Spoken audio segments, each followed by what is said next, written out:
Hello guys, আমি প্রিয়াঙ্কা। আপনারা সবাই কেমন আছেন? আমিও ভালো আছি। আজকে দেখো ভেজ মশলা পনির। তো এর জন্য আমি 300 গ্রাম পনিরকে কেটে সাইডে সরিয়ে রেখে দিলাম। এবার এর জন্য একটা মশলা বানিয়ে নেব। তো লাগছে কাজু, কিশমিশ, কাঁচা লঙ্কা, আদা, ধনেপাতা ডাঁটি, গোটা ধনে, জিরে, শুকনো লঙ্কা, তেজপাতা, গোটা গরম মশলা।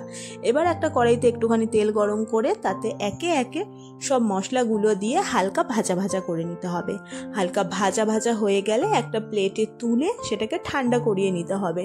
ঠান্ডা হয়ে গেলেই একটা মিক্সার গ্রাইন্ডারে ওই মশলাগুলো দিয়ে একটু একটু জল মিশিয়ে এর একটা মিহি পেস্ট বানিয়ে নিতে হবে।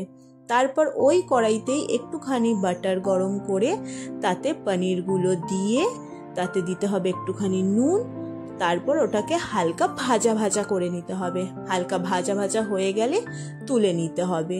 এভাবেই সবগুলো পনিরকে ভেজে নিতে হবে হালকা। তারপর ওই কড়াইতে আরও একটু তেল গরম করে তাতে তেজপাতা, গোটা শুকনো লঙ্কা আর একটুখানি হিং ফোড়ন দিয়ে একটা বড় সাইজের টমেটো পিউরি দিয়ে তাতে ওই মশলাটা দিয়ে দিতে হবে। মশলাটা দিয়ে একটুখানি নেড়ে তাতে দিতে হবে স্বাদ মতো নুন, পরিমাণ মতো হলুদ গুঁড়ো আর একটুখানি চিনি স্বাদটাকে ব্যালেন্স করার জন্য।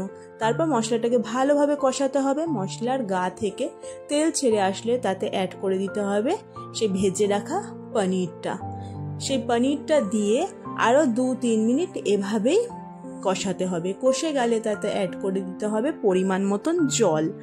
জলটা দিয়ে এভাবে মশলা আর জলটাকে ভালো করে মিক্স করে নিয়ে 5 মিনিটের জন্য ঢাকা দিয়ে রাখতে হবে। 5 মিনিট পর ঢাকা খুলে তাতে অ্যাড করতে হবে কিছুটা মায়োনিজ।